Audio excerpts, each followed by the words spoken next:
Well, I'd like to thank Kay Salvino for having this opportunity to speak with us. Kay is a graduate of 1969, class of 1969. So Kay, I wonder if you could start off by just telling us a little bit about your background, your hometown, and your life before you came to Penn State. Sure. Thank you. Thank you for having me, first of all. I was the first one in my family to go to college. My parents were high school educated. My mother went to business school after high school. My dad worked in the canning business, and he was a troubleshooter for lines, meaning the cans, food cans and things.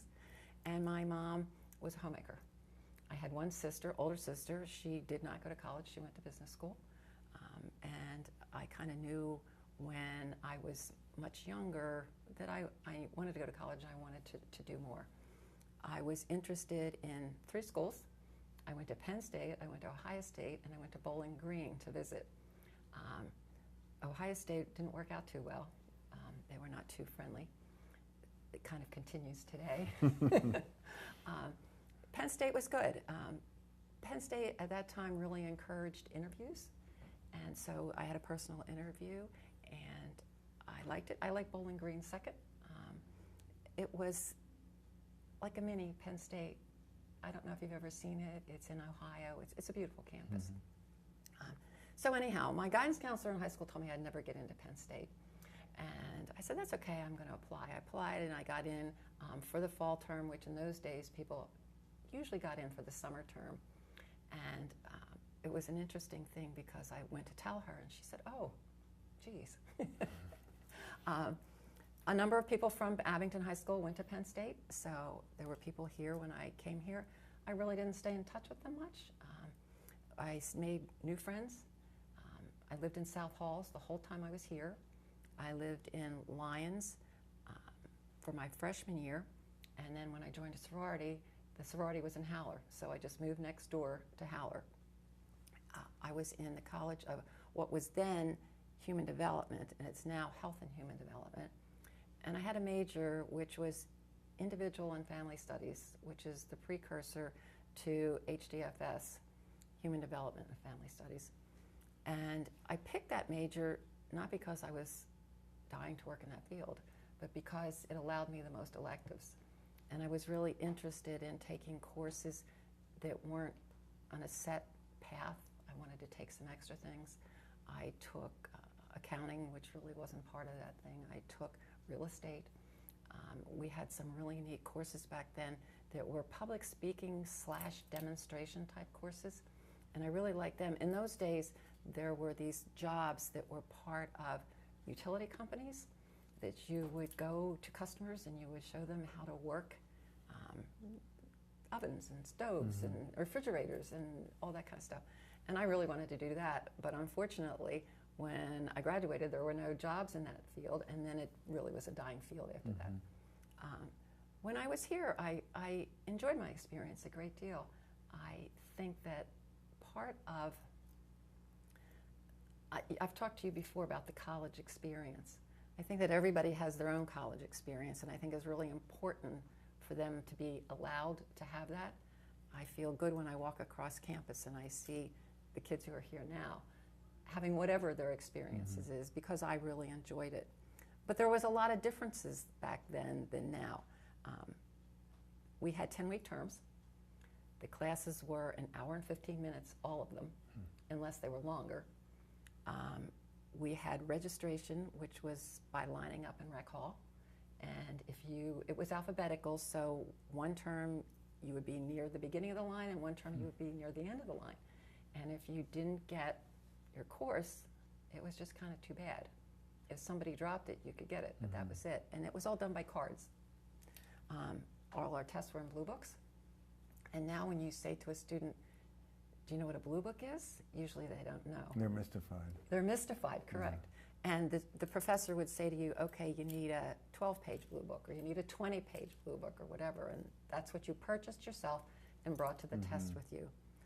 We had Saturday classes, which were very interesting. They went from 8 to 12, and hard to do some Saturdays because you really didn't want to go, particularly in the winter. It was a different time when we had to do research. You had to go to the library. You had to go through the card file, and you weren't guaranteed access because of the fact that other people might have the book out. Yeah. And therefore, you're in trouble. So those types of things were very different. When you had textbooks, you had to buy your textbooks. Everybody had to have a hard copy. Right. You could sell them as used afterward, but you had to have them. They had summer programs when I was here, and I did this one summer that were called practicums. And it's like their version of an internship, not paid. I did 2 different things in one summer. I worked for a social agency in Philadelphia for half a summer, and then I worked at Abington Hospital in nutrition for the other half of the summer. The dorm life was really interesting. People did not want to live with the other sex. The people would say, no guys in the dorm, and I'm sure the guys said the same thing about the girls. It was, if somebody came up the elevator, they would go, man on the floor. It was a whole different time.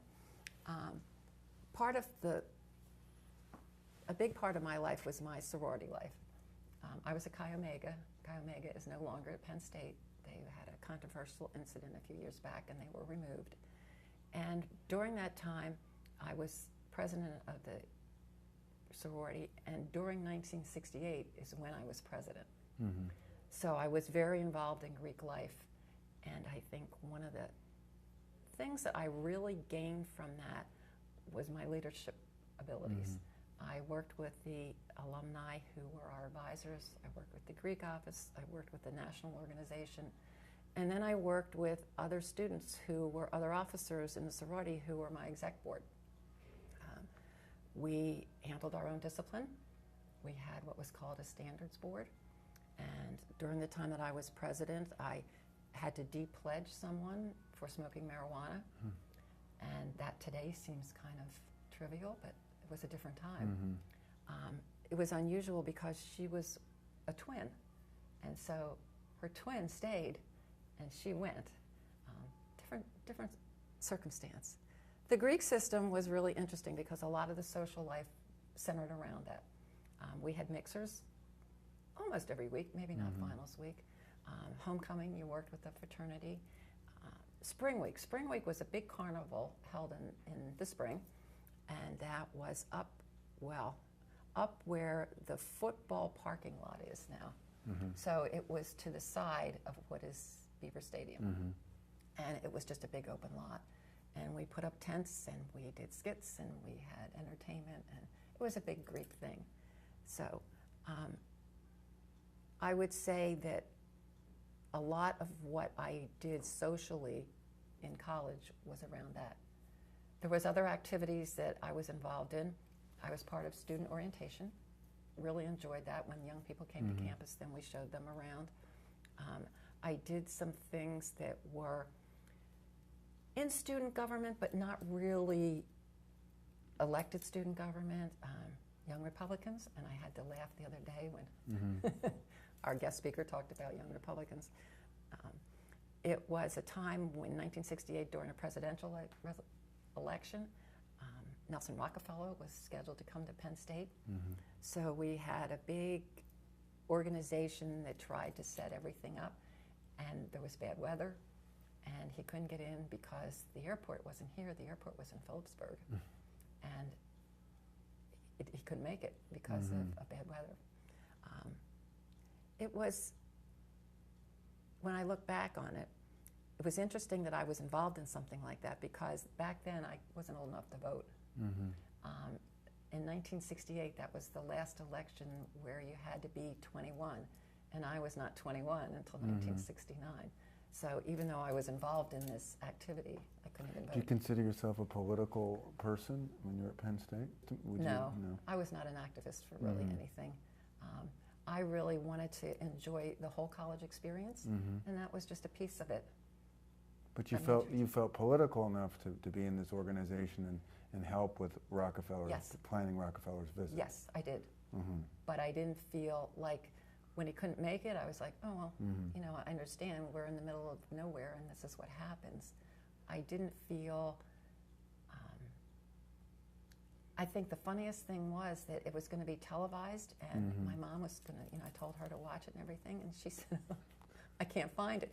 But it wasn't on because it didn't happen. Didn't happen. Yeah, and that's another thing, like, you didn't talk to your parents all the time. Mm-hmm. I talked to my parents maybe once a week, and that was down at the end of the hall on the payphone. The one phone in the dormitory. The one right? phone. Yeah. And so everybody had to use that phone to call their parents.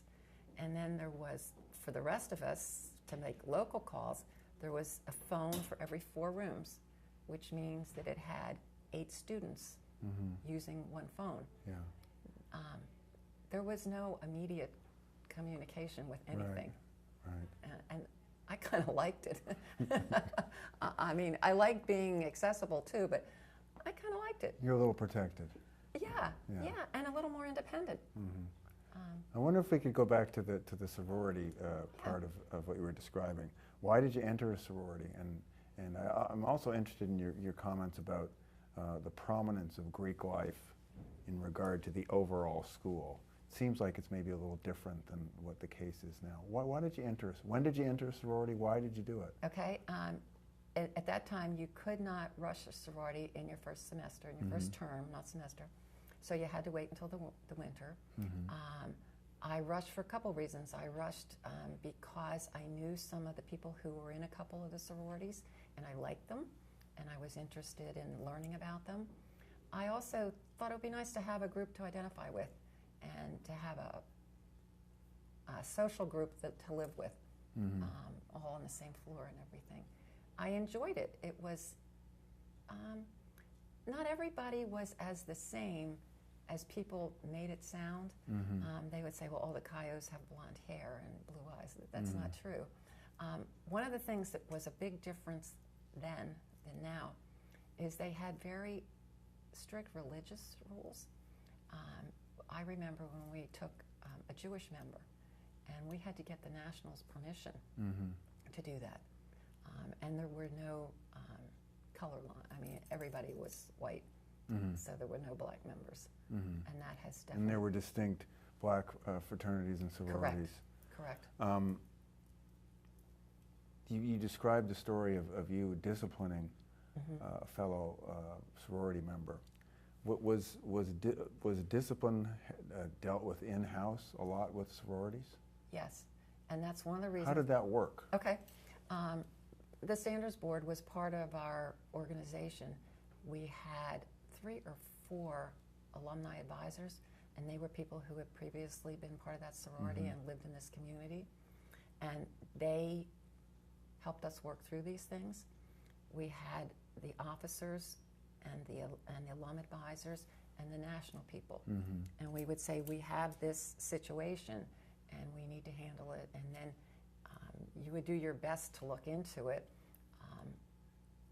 Did anybody see what happened? Those types of things. It was not as judgmental as it sounds when I'm talking to you, but it was the accepted way of handling the discipline, and everybody knew it. So people knew when they did things, if they got caught, there was a risk. Did the university give?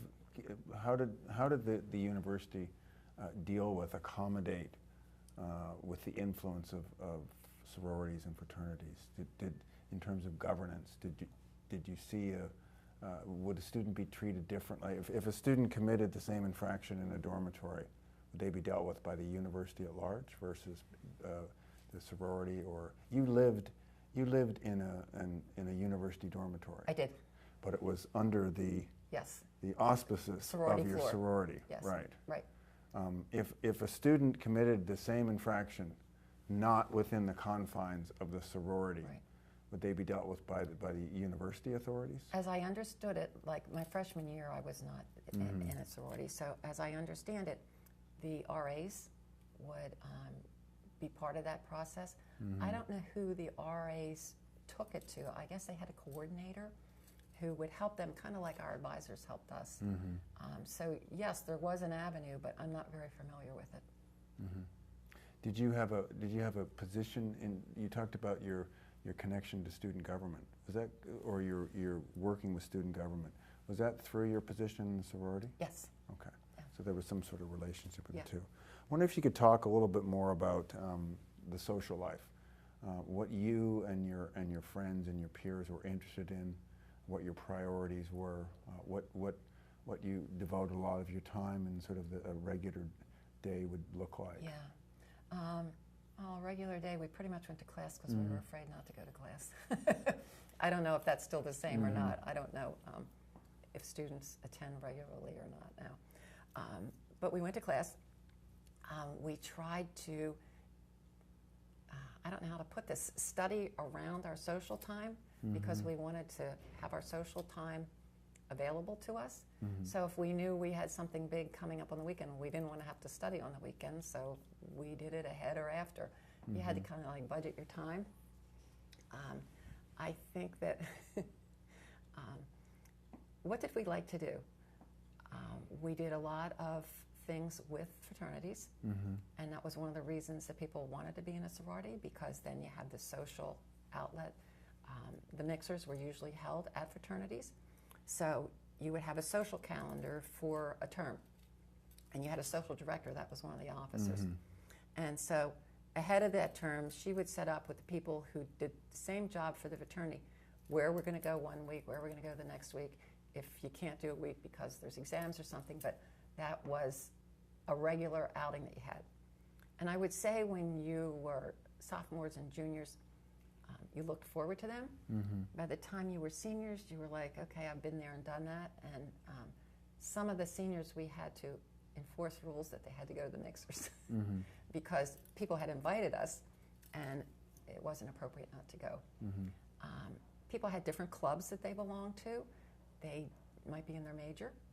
It might be an interest that they had.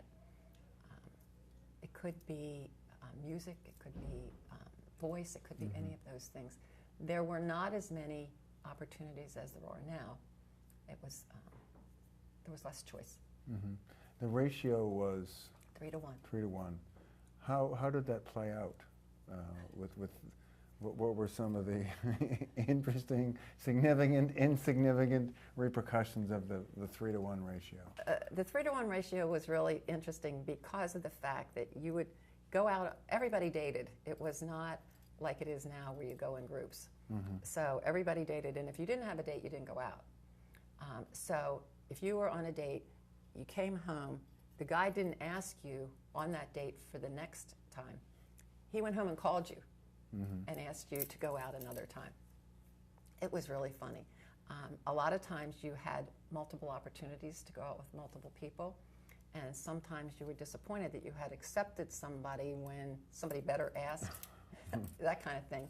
But I remember thinking, oh, I don't want to go with this guy because I'd rather go with this guy, but I already said yes. So it was different. It was, the guys had their own social events after hours.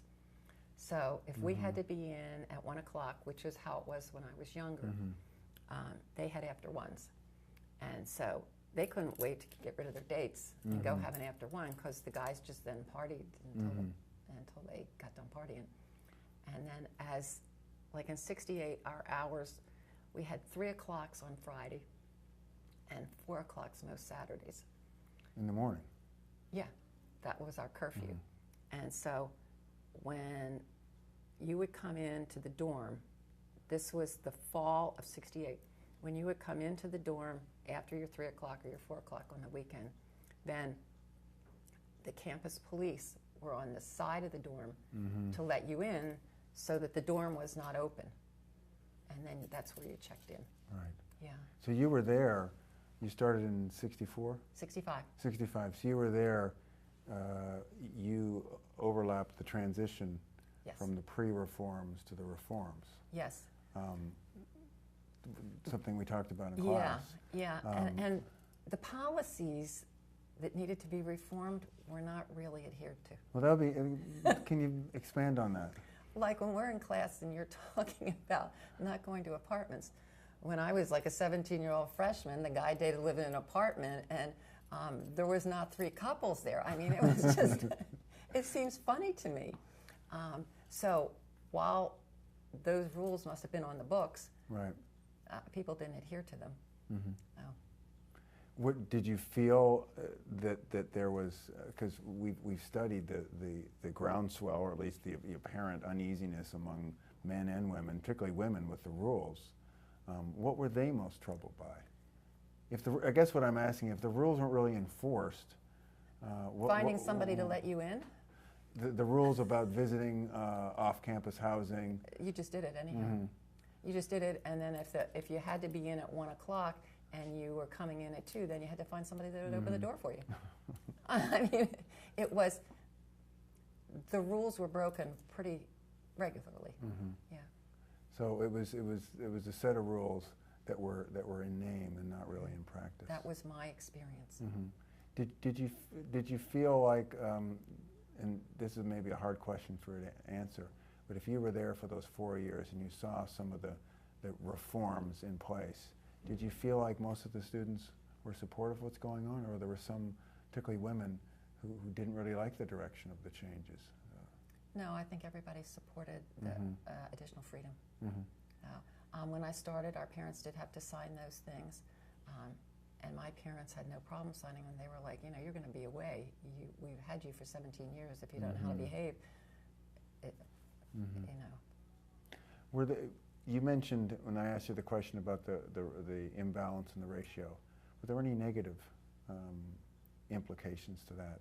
Did you feel that that Penn State was too male in some ways?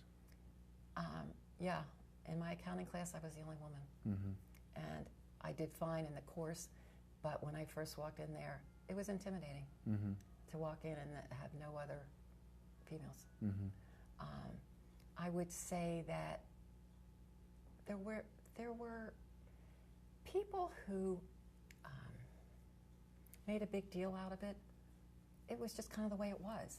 The one thing I really didn't like is that to be admitted, there was different standards.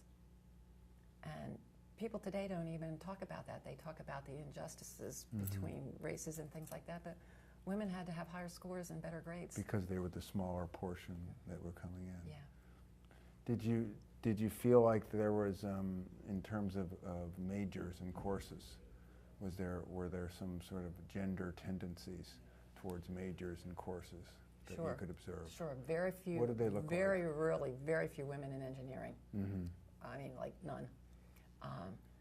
Not many in science, although probably more than engineering. A lot of the women were in education. I would say liberal arts was kind of mixed, and I would say human development had more women than men. When you described one of the pluses for doing your degree in human development as being the room you had for electives. When did you decide to have human development as your major? When I knew I was coming to Penn State, I didn't want to take any more foreign language. I had 4 years of French in high school, and I never wanted to speak it again. So I ruled out anything that required foreign languages. So I looked at, what was available without foreign languages. And I had a great deal of sciences that were required in human development, but I didn't mind science. So I'd rather take science than French. What were your favorite classes? Can you remember your favorite classes and maybe your favorite professor? Dr. Latman, GSci. What was that? Geology. Have you heard of Dr. Latman? I've heard about him. I think he was mentioned in another interview that I watched. Yeah. He did it. It was in Carnegie, wasn't it? It was in Schwab. Schwab, yes. It was in Schwab. Yes. And he did a fantastic job of creating an environment that everybody learned and enjoyed at the same time. And he came back about maybe 8 or 10 years ago and did one of his famous lectures, and I went to it, and it was great. He had moved on. He became a president of a university, I think, in New Mexico. And when he came back, the room was full of people who had taken his GSci course. It was great. I wonder, Kay, if you look at the student body, maybe in 1968, if you were going to divide the student body or put it into sort of subcategories, however you would like to do it, what subcategories would you put the student body in '68? The biggest differences was what I call the establishment and the anti-establishment. And to me, that means either respecting authority or lack of respect for authority. It meant different things to different people. Mm-hmm. To some people, it meant freedom of speech. To some people, it meant that they weren't allowed to do things that they think they should be allowed to do. I never felt that way. Mm-hmm. I felt very privileged to be at college.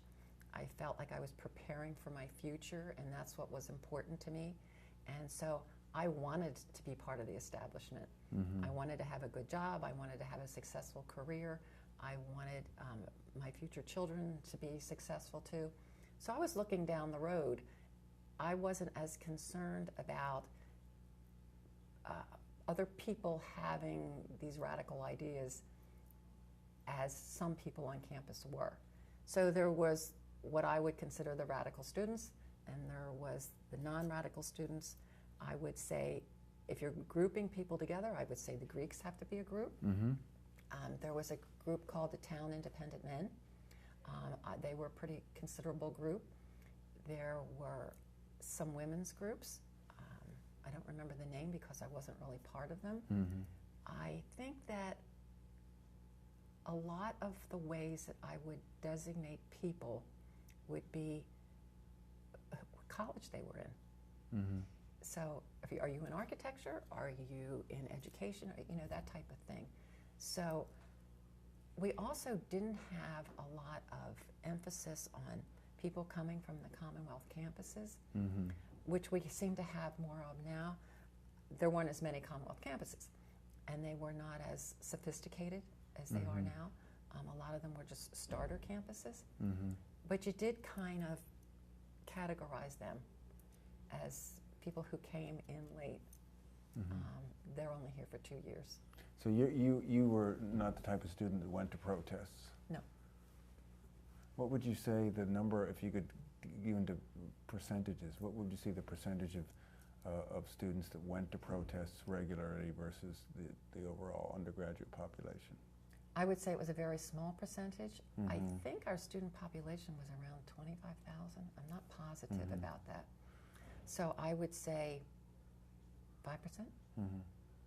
That would be my guess. And you didn't feel, what you said a few minutes ago, you didn't feel confined by university authorities. You thought your college experience was a time you felt like you were given the room to grow and be challenged. Yes. And mature into being sort of a full-fledged adult. Yes. What are some features of, if you can think back, what are some features of the university that strike you looking back that allowed you to do that the university did such a good job in? I remember when I came for my interview and they did this process where they said, based on what you have, this is what you're going to graduate with, your all you and everything. And I thought, well, I'm going to do better than that, so I did. Mm-hmm. And so that was a challenge to me. I think that the whole opportunity to go to college, which my parents had not had, my sister had not had, it was my class in high school that almost everybody went to college. Mm-hmm. And so I wanted to be successful like they wanted to be successful. I didn't know what that was going to mean yet. Mm-hmm. But I wanted to do well in school, and I wanted to have a nice college experience and do some of these events. Sounds like your sorority experience fit into that too. It did. It gave you lots of room, and you had some, as you said, leadership Yeah. opportunities and things like that. Yeah. You and I talked about some of the things that happened in 1968 in regard to your leadership position in the sorority. I wonder if you could speak a little bit more about that. One of my favorite stories is to tell people about sensitivity training. And the summer of 1968, people who were considered campus leaders were invited to come in September before the term started. Now, our term started later. They started like at the end of September.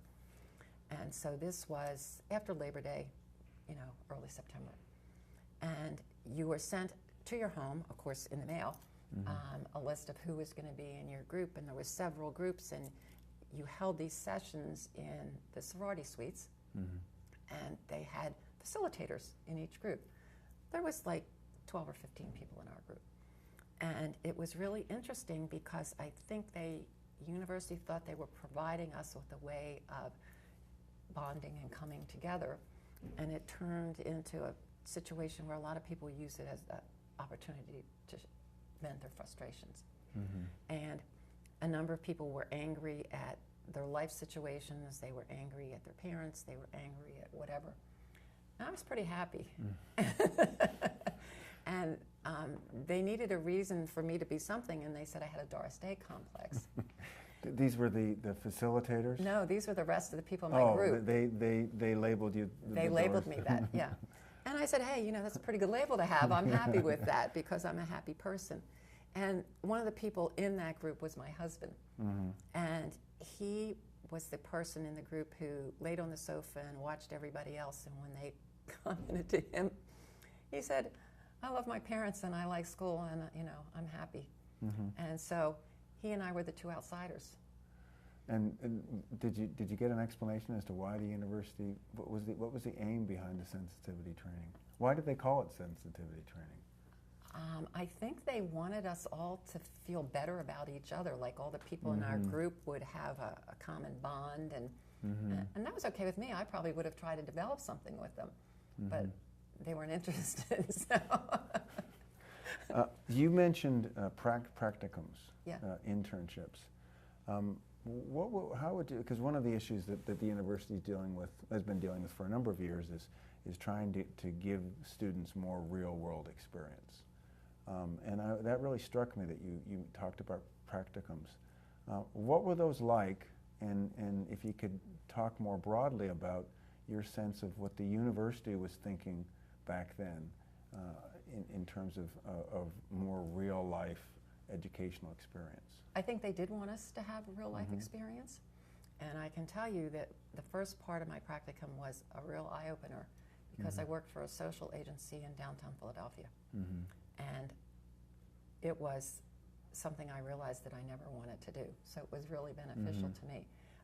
I dealt with young women who were like 18 years old and had 3 children already. I had to walk past people sitting on steps who didn't want me to walk past them. I observed a baby, a dirty baby, laying on a sofa with bugs on it. And it was really like, no, I don't want to do this. And so I contacted my advisor at the university and said, you know, I'll do half the summer. I'm not doing the whole summer on this. And she said, well, find something else. And so I did. And I went to my local hospital. And because of the different types of courses that I had, they said, you can work in nutrition. And I did patient surveys. And let me tell you, I like that a lot better. You enjoyed doing that? I did. I did. Now, were you required to do the practicum for your degree? I was. For your friends and peers that weren't in your major, did they do internships? What did they do in the summer? Work. So they didn't. The internship seemed to be something that was more fashioned to your major than maybe other majors. It was in some majors, and I really don't know, but most of the people that I knew worked. And from where did you go? You finished at Penn State, and then what various steps did you take in your life after that? Okay, I mentioned before that I wanted to do that demonstration work, and there were no opportunities available. I remember communicating with like Westinghouse and GE, and they said, well, keep your thing on file. I said, well, I got to go to work. So I worked in retailing, and I worked as an assistant buyer at Horns in Pittsburgh. And I lived downtown in a small apartment by myself. I walked back and forth to work. It was really a good experience. I had a friend there who was from Kent State, and so while she and I were there together, my boyfriend, her boyfriend were both in the service. That's when Kent State happened. And so it was really interesting to share that with her because she had just graduated the year before. Her husband, then to be husband, then boyfriend, was stationed in Aberdeen, and that's where my mother grew up, so we both knew Aberdeen. It was an interesting time, and when Ernie was deployed at that time, he was on a ship in Vietnam. And when he came back in April, I went out to see him, and we got engaged, and then we decided we were going to get married that summer. So I only did that job for a year, and then I stopped when we got married because I moved to the West Coast. And then when I came back to Pennsylvania, I worked in real estate. And it worked out really well because of the fact that I had kids, and I could do a lot at home, and I could still service the people, and I didn't have to be gone all day and everything. And then one of my friends was a physician. She was a nephrologist, and she was opening a dialysis center. And she said, you know, I know all about medicine, but I don't know anything about business. Will you help me set up my business? And I said, hey, Susan, I'll help you, but, you know, I'm not giving up my day job. But that's how I got into healthcare. And I learned all the ropes because she needed to know them. And so I just morphed into healthcare because of my friend. So your health and human development training, you described taking accounting courses at Penn State. Yep. So you did the business for a while, then you got into healthcare through the business thing, so it worked out pretty well, didn't it? It did. And I have to tell you, I use that accounting a lot. That's good. Yeah. Can you think of either a concrete, tangible or intangible connections or things that you learned from Penn State that helped you with these various stages in your career, in your later life? I would say it isn't courses. I would say it's life experiences. Flexibility, the fact that it doesn't always turn out like you think it's going to turn out. Sometimes you're the smartest person in the room, sometimes you're not. When I worked for the Hospital University of Penn, my boss wanted me to do this project for a practice. And I said, you know, Tom, I just don't know if I know enough. And he said, in the land of the blind, the one-eyed man is king. And he said, you know a lot more than they know. Just go do it. And so I thought, well, you know, that's a good thing to understand, that even if you only know a little bit more, you can help. The size of the classes at Penn State probably helped you. Some of the classes were weird, like accounting was in a room and the professor was on a screen. And then Dr. Latman's class that was in Schwab was huge. And in nice weather, he'd let us go out on the lawn. So they varied a great deal. The courses that I had that were those demonstration courses, they were probably like 10 people. So you had a combination. I had a combination. You've done a lot of service for the university. I wonder if you could talk a little bit about that, and maybe if I could add to it, helping you think about the university since then. What has your service, your tremendous service to the university in the last several decades, how has that caused you to think a little bit differently or the same about the Penn State that you went to college? Penn State is very different. I'm very different. I want the same things for the people who go to Penn State now that I wanted for myself. I want them to do well. I want them to find what they want to do. I want them to have a good college experience. And as an alum and as a volunteer, I've tried to do things to help them in that way. I had interns in my practices to help them with practical education. I've done a lot of mentoring of students in health and human development, in HPA, and just helping them know that there's more than the academic side. I think that's something that wasn't done well when I was in school, and I think it's done better now. I think that there's wonderful opportunity here for students to have extracurricular activities, a broad range of them. If they can't find something they want to do, I can't believe it. The students who are engaged in student government, we've tried to engage them in the Alumni Association, and now the Alumni Association has this great young alum group that is going to take us into the future. So I think that we have to respect our past and look to our future, and we always have to keep that in mind.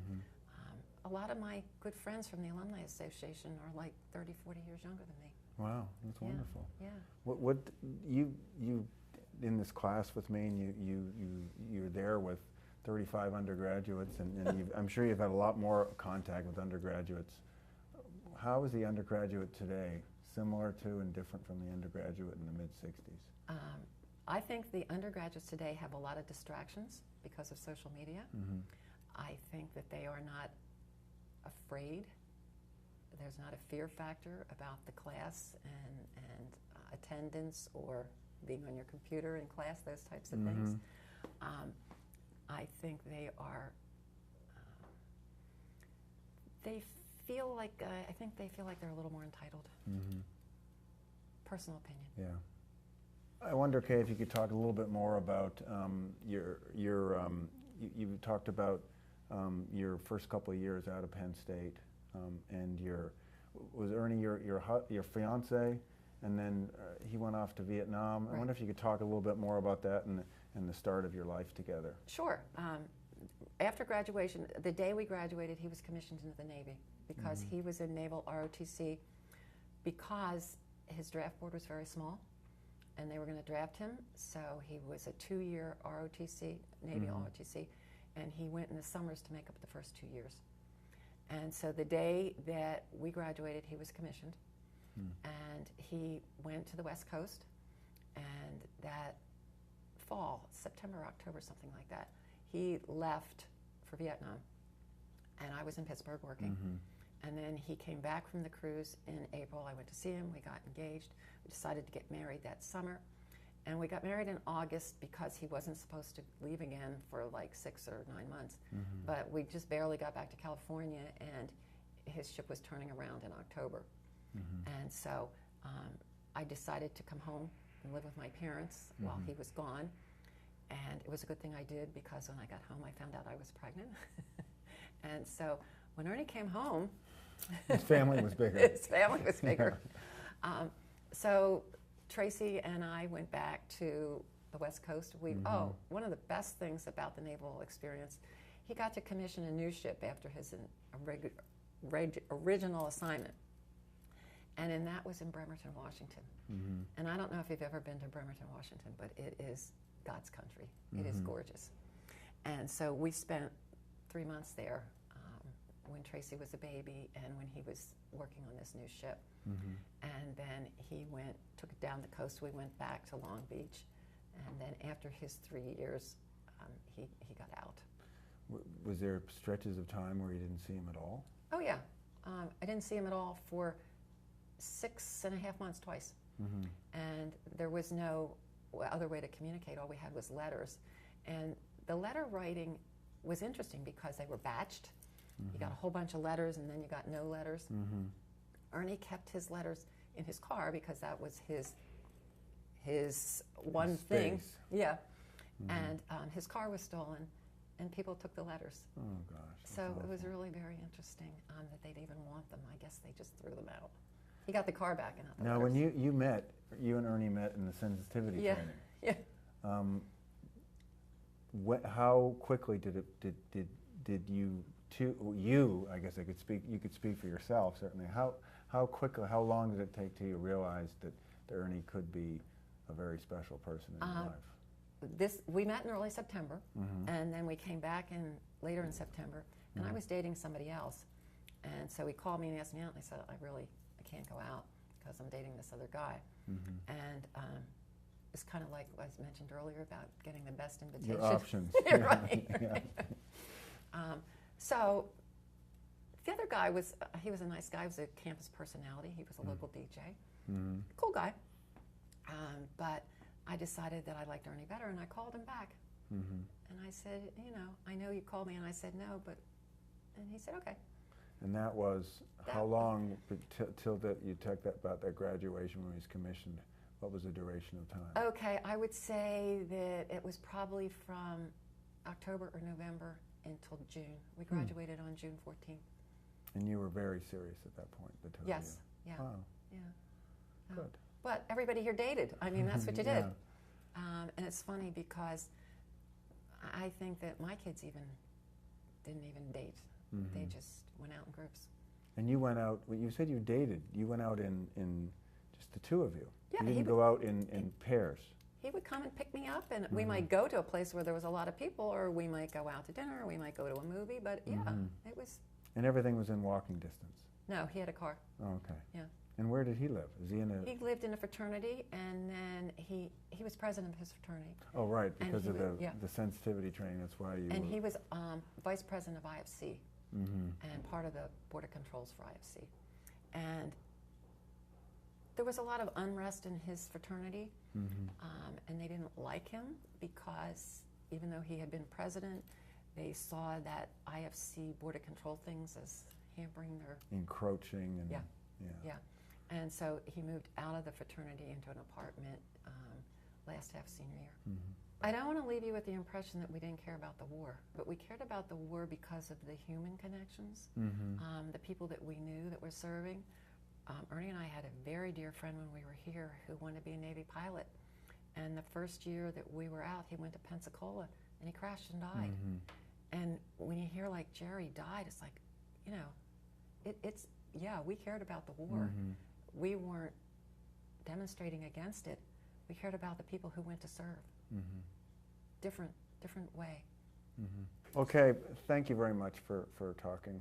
It was wonderful hearing about your experience. Thanks again. Thank you very much for having me.